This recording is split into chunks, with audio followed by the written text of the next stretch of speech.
percent to 90%. We're increasing it to 100% of all the costs to be covered by the federal government for both the fire management assistance grants and the elements of what they call the disaster declaration. So today I'm announcing that the federal government will cover 100% of the cost for 180 days. This is going to pay for things like debris and hazard material removal, temporary shelters, first responders' salaries, and all necessary measures to protect life and property. And folks, I want to underscore, I told the governor and local officials, spare no expense to do what they need to do and contain these fires and in their communities that have really been devastating. And we're doing literally everything we can at a federal level. That's also why I call this group of folks around this table of all relevant federal departments and agencies together to discuss what more we can do, and some of the folks around the screen as well. Before we begin things, here's an update on where things stand right now. First, we focused on helping contain these fires. Over the last 24 hours, the United States Forest Service, working with state and local responders, has suppressed over 50 fire starts. And the fire in the Hollywood Hills has been contained by brave firefighters risking their lives. Right now, 3 major fires are still burning in the Pacific Palisades, in Pasadena, and in Sylmar. I want to be clear. What I know from talking to the governor, that there are concerns out there that there's also been a water shortage. The fact is, the utilities understandably shut off power because they're worried the lines that they carried energy were going to be blown down and spark additional fires. But the Cal Fire, when it did that, it cut off the ability to generate pumping the water. That's what caused the lack of water in these hydrants. And so Cal Fire is bringing in generators to get these pumps up and working again so that there's no longer a shortage of water coming out of these hydrants. I'm also surging all federal resources possible to Southern California, including 400 additional federal firefighters, over 30 firefighting helicopters and planes, federally supplied, firefighting planes and helicopters, and 8 Department of Defense C-130s that are equipped to suppress wildfires. Today, the Secretary of Defense also authorized 500 wildfire ground clearing personnel from the Defense Department.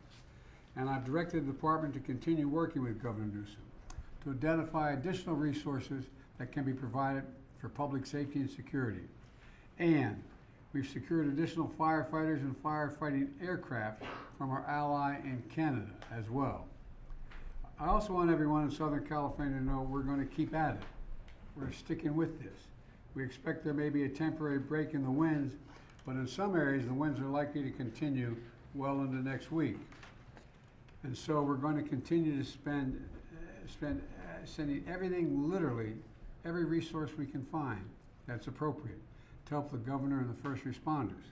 Second, we're focused on helping people who have been displaced or in many cases lost everything. You reported on, you've seen the homes just burned to the ground, whole areas burned to the ground, large areas. They've been displaced and they've lost everything. As I said, since the fire started, FEMA has been working with the state to help residents get shelter, groceries, prescriptions, and other critical goods like baby formula. We're also sent FEMA Director Criswell to Los Angeles to manage our response on the ground. She was supposed to be on this call, but we have the deputy here because she is out in the field with the governor right now, surveying what's going on. Let me close with a message to the people of Southern California. We are with you. We're not going anywhere. To the firefighters and first responders, you are heroes. Many of these firefighters are out there risking their lives, and some, well, I won't go beyond that, but risking their lives, and while their own homes are in danger, their families are in danger. To the firefighters and first responders, you really are, it's not hyperbole, you're heroes. You're genuinely heroes. And the worst, this is the most widespread, devastating fire in California's history. It's amazing. And there's nobody who understands it better than the press has been covering this in a minute-to-minute basis. And you literally have to run into the flames, these firefighters. You know, that old expression, God made man, then he made a few firefighters. Who runs into flames? You know, in doing so, you're leaving your own families and who may be in harm's way as well. So we owe you. And we're going to make sure that you get every resource you need, every possible resource you need. You know, to the families who have been impacted by this disaster, you're living through a nightmare, I know. And I promise you, we're going to help you get through this and eventually recover and rebuild. I'm going to turn it over now to the Vice President before we go on to the folks in the various cabinet positions as well as agencies that control these issues. Madam Vice President, I know you're directly affected, so you fire away. No pun intended. Indeed. Thank you, Mr. President, and also for the work that everyone around this table has been doing with the appropriate sense of urgency, because this is an urgent matter. What we have seen in California, and in particular in Southern California, is apocalyptic in terms of the nature of it and the unprecedented nature of it as well. And what we are seeing is a situation that is extremely dynamic. It is very much in play, and to some degree unpredictable, because we are literally waiting to see which way the wind blows.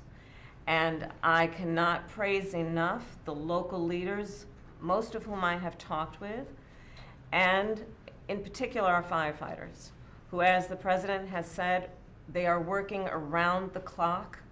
They are working 12-hour, even longer shifts, and they are doing it with a sense of optimism, but also with an understanding of how serious this moment is and how important their work is to real lives and real people. Thousands of families have been displaced. Many of those families with young children with nowhere to go. And what we know is that this is a matter of current urgency, but this is also something that is going to have an impact for months and years to come. And on that point, I will also make note of the fact that sadly, many insurance companies have canceled insurance for a lot of the families who have been affected and will be affected, which is only going to delay or place an added burden on their ability to recover. And I think that is an important point that must be raised, and hopefully there can be some way to address that issue, because these families, so many of them, otherwise will not have the resources to recover in any meaningful way. And many of them have lost everything. In the midst, however, of all of the trauma that has occurred, we have seen extraordinary acts of heroism. I'm hearing countless stories of strangers helping strangers. People who are opening their homes where they are intact and have not had to evacuate, opening their homes to neighbors, to friends of neighbors, feeding them and providing shelter for them.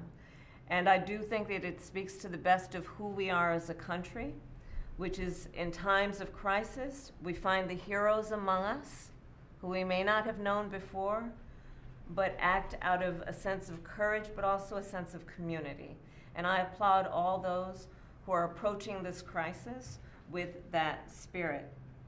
And the bottom line is this: there are incredible heroes every day who are working right now in California on the front lines of this fire, and in particular I want to thank the firefighters for all they are doing. They are, as the President said, putting themselves in harm's way, and they are doing the work that is about helping people who are perfect strangers to them, and doing it in some of the highest moments of need that anyone could face. And with that, I'm going to turn it over to Liz Sherwood-Randall. Turn it back to me. Okay, back to the President. Look, I've had a chance to speak with a lot of the elected officials, including the senators, some of the congresspersons in the region, as well as the Vice President as well. And I want to be clear that one of the reasons I've asked this larger group to get together is because they control the very agencies that are needed from the federal level to get things done. And you know, we're in a situation where the U.S. Forest Service Chief, Randy Moore, is here. And He's going to provide an update in the fire situation in Los Angeles and discuss how the U.S. Fire Service, the U.S. Forest Service, is assisting Los Angeles and the state of California with fighting the wildfire, including the action his team has taken to suppress new fire starts. So, Chief, why don't you fire away? Thank you, Mr. President, Madam Vice President. It's great to see you. I, too, consider California my home. Yes. And so it's great to be here to talk about this dramatic situation that we have. So the Forest Service and the Department of Interior are actively engaged in supporting the response to the wildfires in Southern California. And there are 4 major fires that we currently have going on. The Forest Service is in unified command with the LA County as well as other local city agencies. We are looking at the Eaton, the Hearst, and the Lydia, and if you look at that area there, that's the northernmost part of that area where the fires have taken place.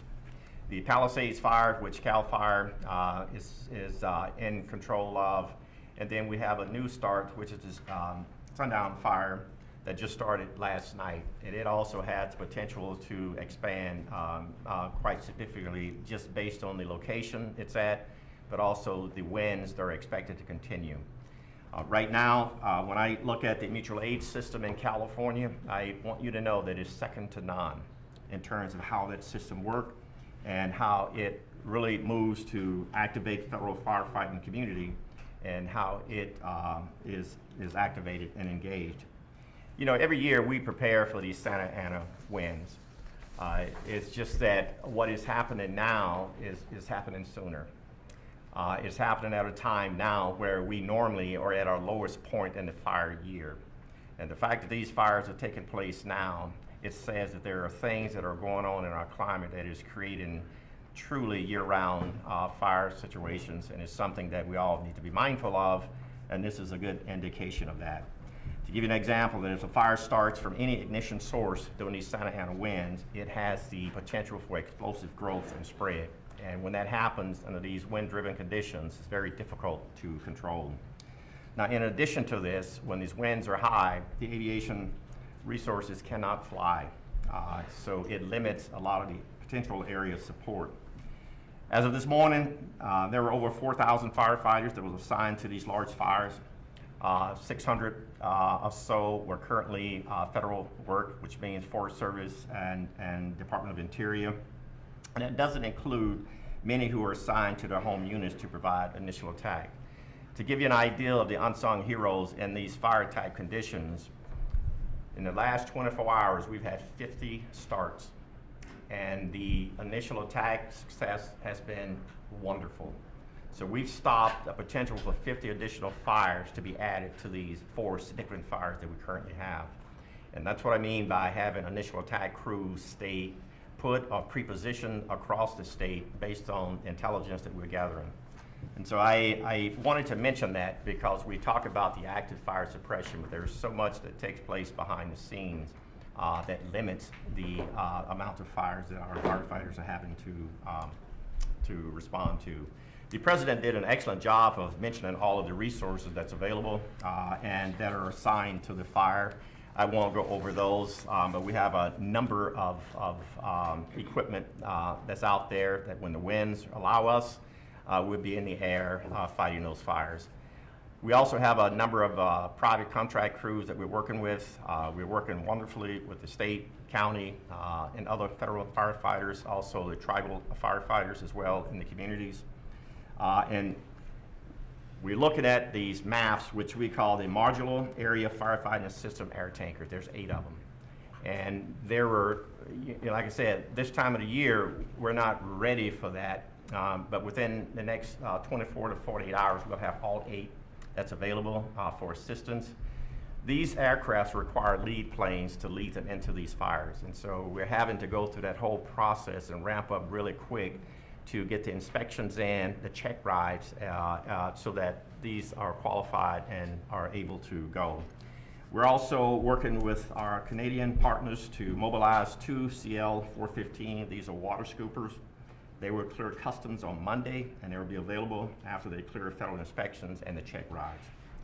An important thing to know is that these aviation resources require a lot of support in the form of mechanics, airport space, helicopter managers, area supervisions. And so we work with our state and local and federal agencies to identify these aviation support resources to be sure that we can respond effectively. Now, I had mentioned the amount of fires that we've responded to in the last 48 hours, and I mentioned the 50 fires in the last 24 hours. We continue to have new starts. We're continuing to monitor the types of activities. We have about 8,000 firefighters on standby to add to this if need be. Right now, we are going to monitor the number of aircraft and firefighters we have in that small space. Because as you can imagine, there's only so much you can put in a space before you create other challenges there. The airspace in that area is pretty tight. You have commercial airports and others in that area.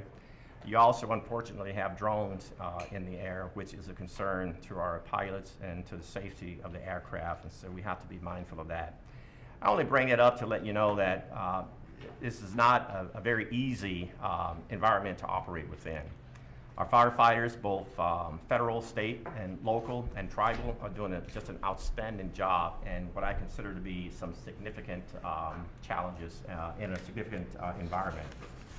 I think, as I look at some of the questions that you may tend to ask, it's typical that the causes of fires isn't known immediately because resources are really focused on response. However, all the fire causes are investigated, and I want to be upfront with that. Each one of these fires will be investigated to see what the cause and origins of them are. And what we know now is that it would be unusual for there to be lightning-caused fires in Southern California at this time of the year. Fire investigations are the responsibility of the jurisdiction on where the fire starts, and we're ready to assist with this if and when needed. Thank you all. Thank you. Randy, tell me about the conditions that we're dealing with on the ground. What's most concerning to you? Most concerning right now is the wind, because the wind is limiting our ability to put aircraft in the air. Aircraft will not put that fire out, but it gives our firefighters, our boots on the ground, a really good opportunity to put the fire out with a little help from retardant and water drops. With these Santa Ana winds, what's interesting about this part of California, these Santa Ana winds comes off the ocean usually in the mornings, and then you have the sundowner winds in the afternoon pushing the wind back the other way. And so while you're fighting to stop the fire this way in the morning, you're also fighting to stop the fire from coming back at you in the afternoon. The sundowner winds are not significant as we speak, but those are the challenges we have in that part of California. And so again, our firefighters are doing just an outstanding job of working in that type of environment, which their lives are really at risk pretty significantly under these conditions. Thank you. I told you Administrator Griswold is off with the governor and inspecting some of these areas. So we have Bob Fenton. Bob, can you hear me? Hello, Bob. Yes, sir. Mr. President, I hear you. Fire away. You hear me, sir? I'm there. So the administrator is with right now the governor, the mayor of LA, county, local officials, getting a briefing on the fire to really understand what the needs are as we move forward, not only with regard to the firefight, which Chief Moore was talking about, but also to regard to support the population displaced. Over 360,000 under mandatory evacuations, hundreds of thousands more with warnings. And so what we're doing now is ensuring that that we're able to provide any support to provide mass care to individuals, any assistance for the sheltering, any assistance for feeding, and then through the programs that we provide through our individual assistance that you authorize through the declaration, we're able to assist individuals with funding to offset their hotel costs. So applying to FEMA on the 1-800-621-3362 number is important, or disasterassistance.gov. We're sending teams out to the shelters. We know that there will be a huge need after fires for mental health specialists and working with HHS on providing that. As the Vice President talked about, insurance is problematic in California, especially with the fires. And so not only do some of the changes in our authorities help now with those that are underinsured, which you see more and more, but we want those that are insured to start seeking assistance to their insurance companies. Our programs can help individuals, especially displaced and who have lost their homes, with rental assistance until they can rebuild, and ultimately provide temporary housing. So we're in discussions with state and local governments on how we will meet those housing needs, both in the interim by using available stockage here, but how can we help rebuild? And then lastly, I would just say that we're really focused on already starting to discuss debris removal and all the hazardous waste that comes from fire and how to remove that safely between local, state, and federal government. We'll rely on federal partners, US EPA, the Corps of Engineers, and others to be part of that technical assistance help to support the safe removal so that ultimately we could rebuild.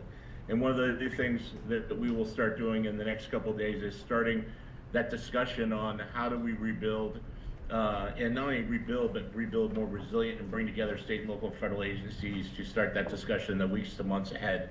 And so right now we're focused on meeting the immediate needs of those displaced, but already starting to work on recovery and rebuild and bringing all our authorities and the full weight of the federal government and all the resources that you've authorized to help California in that endeavor. Bob, what do you think the biggest challenge you're going to Also, I got. Oh, sorry, go ahead. Go ahead. I think the biggest challenge is going to be the mental health stress that is put on individuals that have lost everything. Fires are, so drastic. They destroy everything very quickly. Individuals don't have a lot of notice to leave, and so I think there's going to be a significant mental health strain, followed by a need to help individuals recover and rebuild. And the Vice President is exactly right. Why I suspect that many have insurance, many are underinsured. And insurance is difficult to get, and some might have lost their insurance or been canceled by insurance companies. And I think that's something we need to continue to work on, as a government at all levels, but something where there'll be gaps in assistance that we will need to bring in not only federal agencies, but nonprofits, private sector to help meet those needs. I think we're going to have to do that. In addition, the fact is that the two declarations I signed, provide for example, the rebuilding of churches and schools and certain, but not businesses, not business centers. And so that's going to be a gigantic cost as well. But the debris removal is a big deal, and that's going to take a long time, isn't it? Yeah, it will take some time to remove the debris. In California, unfortunately, we've had a lot of experience with fighting fires and removing debris, and so it will take months to a year. This is a very widespread with significant damage to infrastructure. And we want to not only immediately remove the hazards, things like propane tanks, some of the power cells that are there, and other contaminants that may be in households, and make sure that they're safe to re-enter and re-look for personal effects. But then the second part is removing that ash, and what we've done before is help people with the removal so that we could get down the grade and then immediately start rebuilding. All right, I appreciate what you're doing, and those, like you said, 360,000 people have been evacuated so far. Sure, appreciate. Go ahead. What were you going to say? Yes, sir. I just want to let you know I'm on also with the fire administrator from FEMA, who's been working with the local fire chiefs, and I didn't know if you had any questions or she wanted to add anything to this discussion. Chief Lori Moore is on. Well, I've been talking to them, so Chief, you want to add anything to this? I will, sir. Thank you very much. And as you might know, I've been here, got here last night, It was important to get here on the ground with the fire chiefs and the firefighters that are here. So I've been with LA County, LA City Fire Chief since last night. We're at the Palisades EOC right now, as Regional Administrator Fenton just said, with the governor, with the FEMA administrator, getting the brief. The coordination of resources, it helps for us to be here, U.S. Fire Administration, as part of the response, because we're on the ground. We're able to explain ground truth and coordinate resources, streamline the communication between federal. We're also here checking on the firefighters on the front lines, and I really appreciate what you and the Vice President both said about the boots on the ground, because these are their communities, and nobody wants to fight the fire and save these communities more than these firefighters who are boots on the ground from the very moment the ignition began. So we're checking on them, and I will tell you they're exhausted. Obviously, many of them have been more than 6 hours on this now. They are able to take a quick nap sometimes in the truck, but they are on the job, and they keep fighting. And so they need to know that they matter. And so it's important that I show up with them, to see them, to say thank you, and to let them know that we are watching, that we know what they're doing. We want to make sure that we're here when injuries happen. And so we did have an injured firefighter in LA County, fell through a 3-story roof just about 2 hours ago. So several major injuries, but in the hospital. I'll be going to check on him shortly. And it's about the response too, because often while they're in the midst of the response, these chiefs can't explain everything that is happening, and there's a lot of questions, as you might imagine, and are addressing. And so it's important that we're here to help explain why the fire's moving the way it is, the fire dynamics, helping people understand. And when there's questions, as you know, about the response or about the water, to help people understand that it's not over if there's not water in the hydrant. We have tenders, we have tankers, they're doing rescue. So there's a lot of work to be done, and controlling these perimeters. There's so much work that these firefighters are doing beyond the direct suppression on these fires. And so that's why we're here, and to continue to learn, because every one of these tragedies, unfortunately, is a lesson to how to prevent the next. And so it's important that we do that as well. And so we're going to remain on the ground here, sir, on your behalf for a couple other days to make sure that we are part of this conversation. Well, you are part of the conversation. That's why I went out to California yesterday and met with those firefighters and met with those police officers, because there's also worry about looting and a number of other things. So they are really incredible people. They're making such sacrifice. But I think you're right that we have to provide them all that is humanly possible for them to be able to do their job. And there's going to be a need. I want to say it again, and we all know it around this table, there's going to need for some help in terms of the psyche of these folks. There's going to be real problems regarding to the mental health issues, and we got to make sure we're prepared to deal with it. All right, now Deputy Secretary of Defense Kate Hicks. Secretary, why don't you tell us what you and I and others have been talking about the Defense Department doing and what they're prepared to do now. Thank you, Mr. President, Oh, Madam you're- Vice I'm looking President. at I'm right here. the screen, No I know. worries. Yeah, I surprised you. Yeah. We are very much leaning in here at the Defense Department. We, of course, are always looking for how we can support state and local partners, and of course our interagency partners in the federal sector that you've already heard from. And that includes every tool that we believe we can leverage that causes us to always lean forward to make sure our partners understand what we could bring and be responsive to requests that they're coming forward with. And we have been in receipt of some requests. I will turn, with your permission in a moment, to Chairman Brown, and then we also have on the screen with us the NORTHCOM Commander, General Guillot, who is our focal point for responses here in the United States homeland. Secretary Austin this morning out in Germany already in his opening remarks for the final Ukraine Defense Contact Group spoke explicitly to our intent and efforts underway now to provide search support. And so I just want to emphasize it's so important to us that he's put that front and center even while he's concluding this important work overseas. You had mentioned some of the efforts we already have underway. We are ready, as I said, to engage with our partners on further efforts. With your permission, I'll turn to Chairman Brown. Please, Chairman. Mr. President, Madam Vice President, as you highlight, we do have 500 personnel already identified to be able to support. Not so much in firefighting, because it takes some 10 days of training that would be required, and we don't want to pull firefighters away from that, but they can also support with route clearance capabilities, commodity distribution. We talked about the airlift with their helicopters. There's 10 U.S. Navy helicopters as well as 10 Guard helicopters. The winds have been challenging to get them airborne. They can also help with the ground search and rescue, incident response, awareness, and then medical support. Those Marines will be in place in the next 24 to 48 hours. The California National Guard also has, by tomorrow, they'll have about 1,000 service members that will be available to be able to support as well.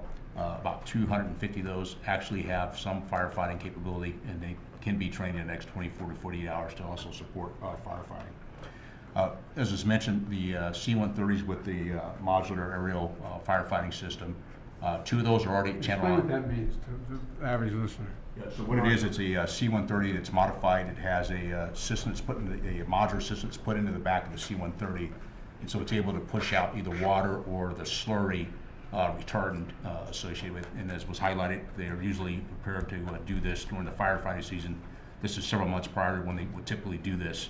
And so there's 2 C-130s that are already at Channel Island. They're in just northwest of Los Angeles. The other 6 will be there within the next 24 hours or so. The first flight will start tomorrow, and then they will continue to be prepared to be able to support. We're also looking at surrounding bases that may have ability to bed down any displaced personnel or families. We've got about 1,000 beds that have been identified at either Edwards, March, or Fort Irwin there in California. In addition, we're using March Air Reserve Base as a incident response area and getting that set up.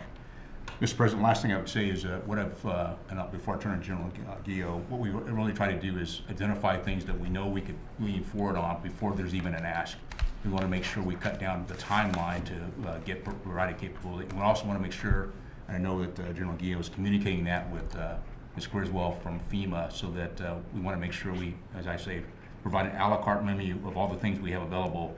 So even if they don't have time to think about it, we're already looking ahead. Last thing I would say is when I met this afternoon with my staff, the thing we also talked about is there's an immediate response, but there's also, as was highlighted, the longer term response of things that we'd have to be able to look at in recovery. And so we're already thinking ahead of what options DOD may be able to provide to support. Any of your questions, and I can turn You to guys have Jimmy. been immediately responsive. Thank you. I mean, you're right on top of things. But let's turn to General. Good afternoon, Mr. President, and thank you, Chairman. Northcom, on behalf of the Department of Defense, is aggressively taking action to deliver capabilities to California as soon as they are requested.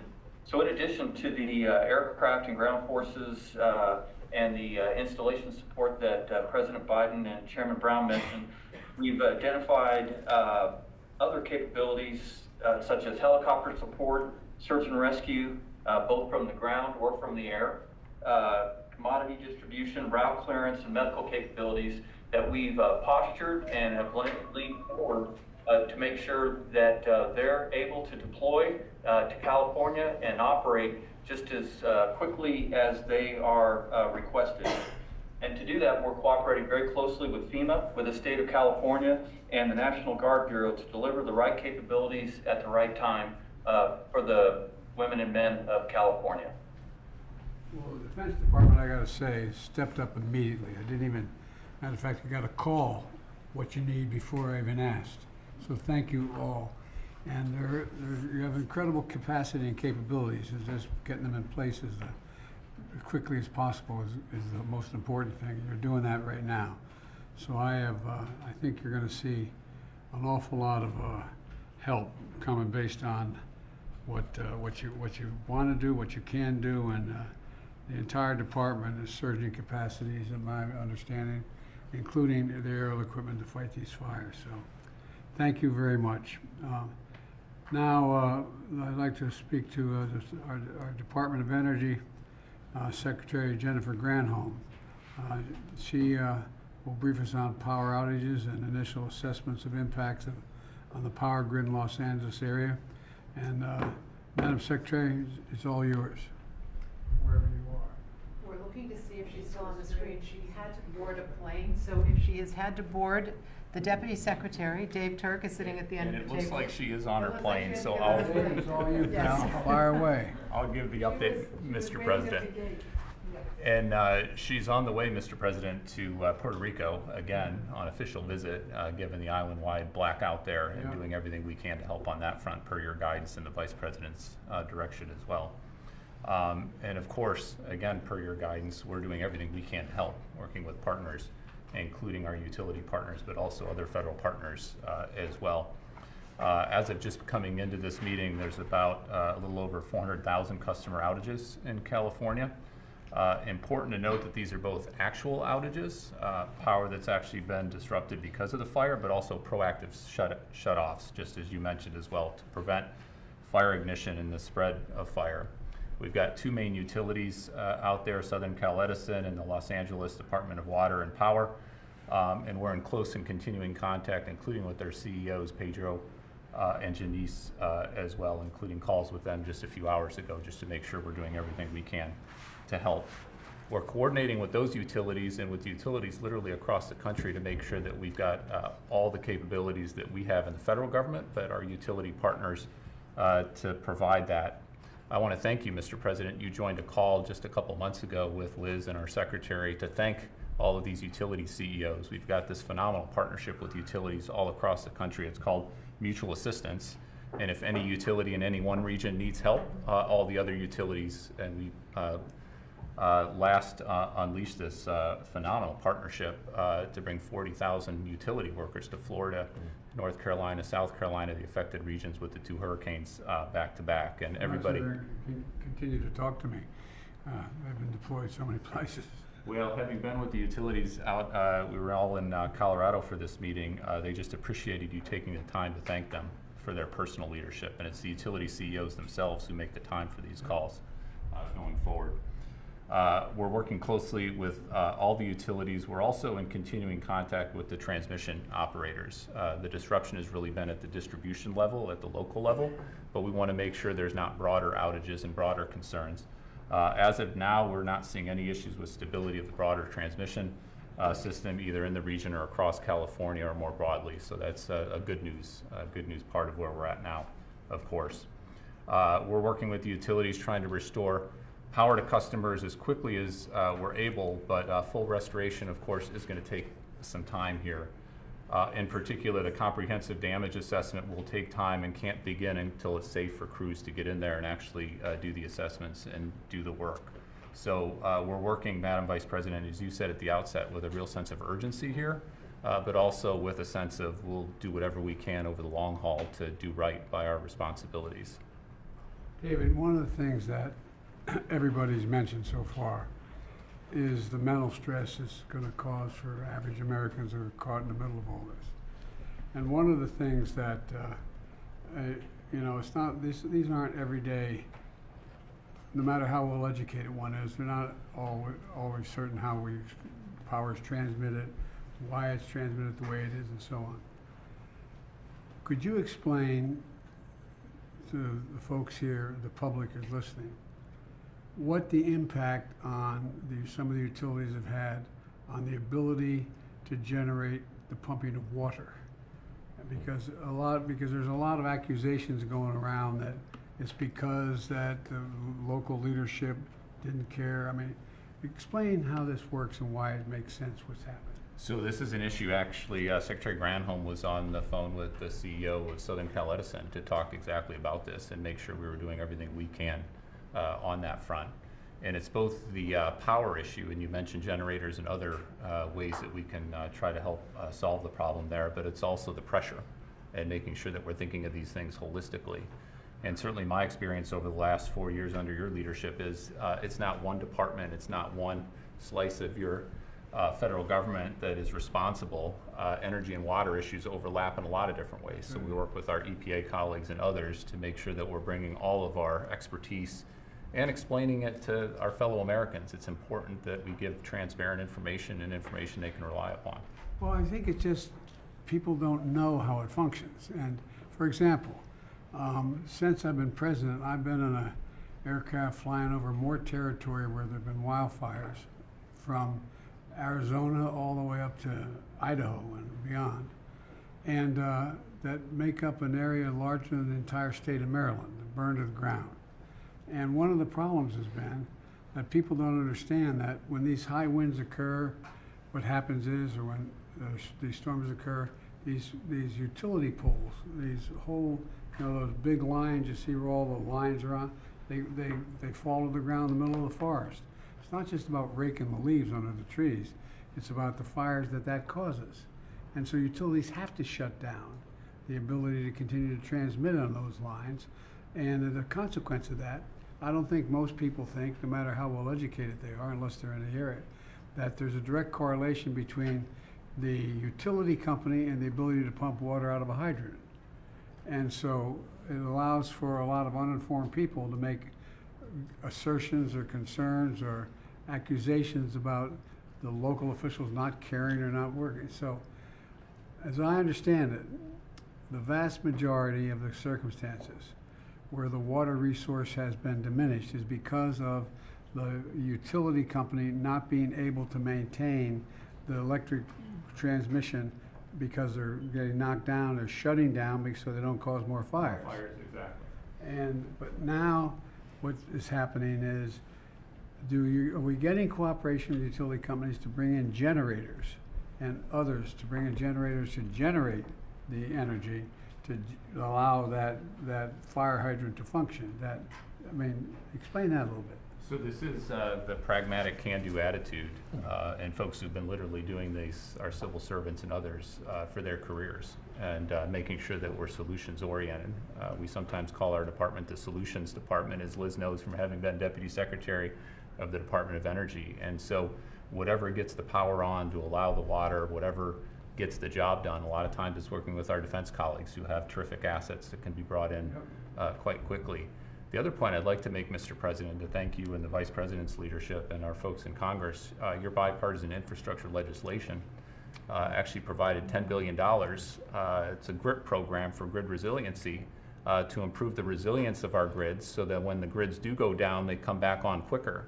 That's $10 billion that we've already gotten out the door and is being invested in communities all across the country. We need more of that. We need continued focus on infrastructure, but infrastructure matters.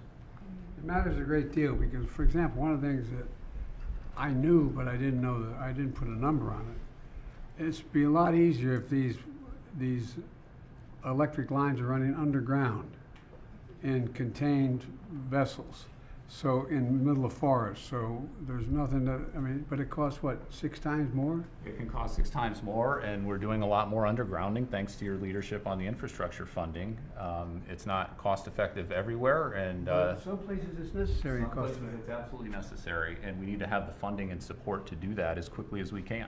Well, I think we're moving in the right direction. I know it. Look, this is really, really, really difficult for families to have to deal with it. I mean, I have a family member who lives out there, and the area where he lives, I'm not getting into the detail, but where he lives, I think there are something like 240 or 260 homes that burned to the ground, all but 14 or 15 of them. And everybody has to evacuate. And people are going, when do I get back? Will I ever find that picture album? Will I ever find the jewelry that my grandmom gave me? Will I ever, there's so much anxiety that's generated. And I think that we've been through this once before in Hawaii where the fires occurred and we're trying to build back up the community so they could open up and things be running. But it's really, really, really hard. So I'm going to make an appeal right now to the United States Congress. They're going to have to step up when we ask for more help. more help to get these people the kind of shelter they need, to get the kind of help they need, because it really does matter. And you guys do, I'm not being solicitous, you all do a hell of a job. And we've learned, unfortunately, so much. And there is, in case you haven't noticed, there is global warming. It does, it's change weather patterns. And as you explained, Randy, winds going in and winds coming out. You get the one going in, but you don't want the one coming back out. And so my point is that I think the more we can explain to the American people in plain, straightforward, honest English or whatever language of us understand what exactly is happening, the more likely we're likely to get the kind of support and not make a political deal out of this. I'm leaving this office very shortly, but it's not about the politics. It's about giving people some sense of security that we're going to be able to get this under control, but it's going to take time. And it's going to take time. And like I said, in the next little bit, we're going to be going back to Congress asking for some more help on some of this stuff.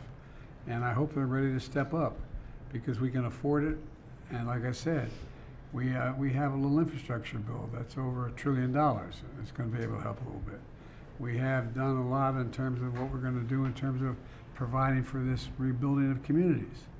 And so I think the most important thing we have to do, those of us sitting around this table and on the screen, is explain in simple, straightforward language what the capacity we have is, how we're using that capacity, and what capacity we don't have that we need.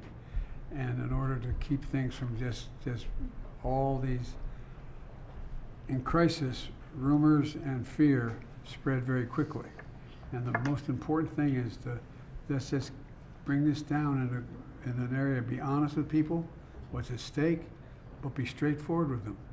What can be done and how we're going to get it done. So I thank you all very much. I'm proud of the job you're all doing. And I'm, quite frankly, proud of the job the local officials in California are doing. I've spent a lot of time with the governor and the mayor of Los Angeles and others. You know, they're doing everything that we ask of them and beyond. And so we're stepping up as best we can.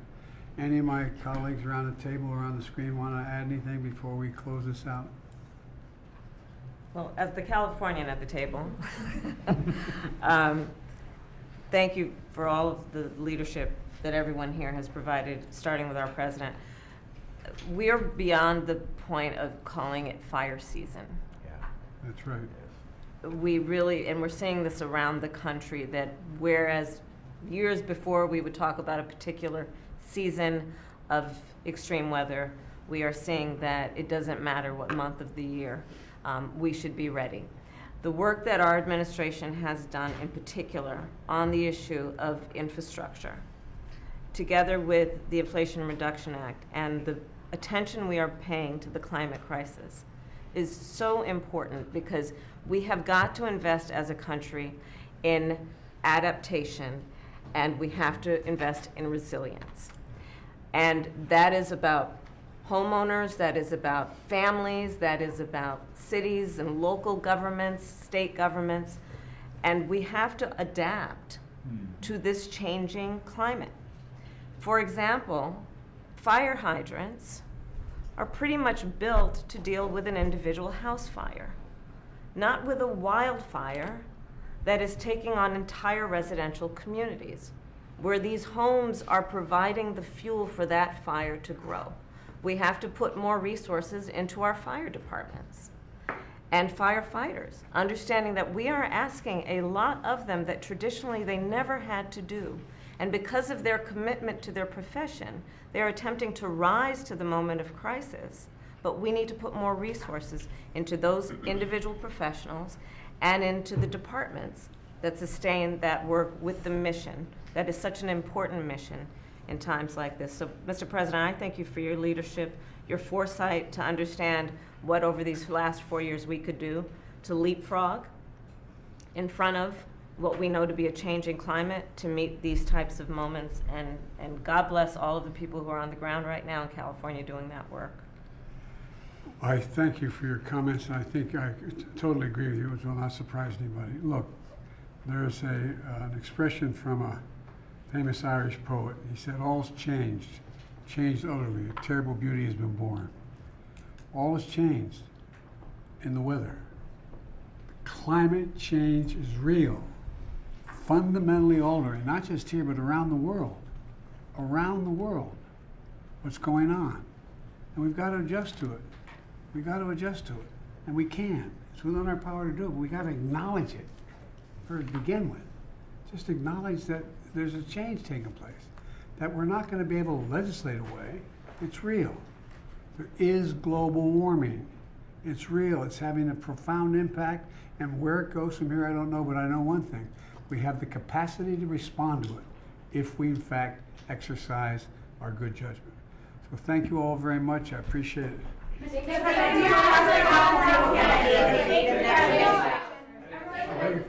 you trust that California will get the aid they need in the next administration? I'm not in a position to answer that question. I pray God they will. Mr. President, do you have a sense of how much this is going to cost in the end? No, the truth of the matter is no one can tell you that. For example, just clearing the debris. You saw what happened when we were dealing with the hurricanes that occurred from North Carolina to Florida. The cost of the debris cleanup is gigantic, gigantic. The cost of replacing the housing is almost exponential. I mean, we don't know what it is, but we know one thing we have to do. We have to stay with it. We have the capacity to do it, but we don't know that. Anybody gives you a number now, they have no idea what the hell they're talking about. It's a big, big, big number. Mr. President,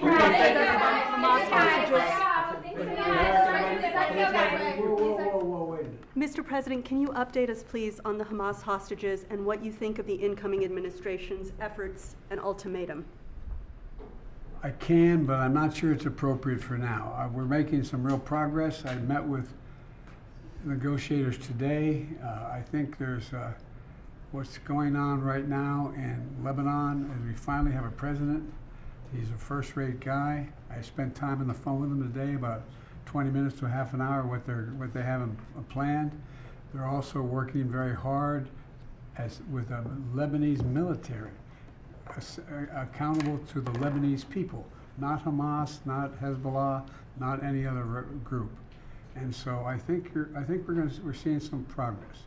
And you know, I know hope springs eternal, but I'm still hopeful that we'll be able to have a prisoner exchange. Hamas is the one getting in the way of that exchange right now, but I think we may be able to get that done. We need to get it done. Thank you all very much. What else can you do to help Ukraine before you leave your office? Everything they need.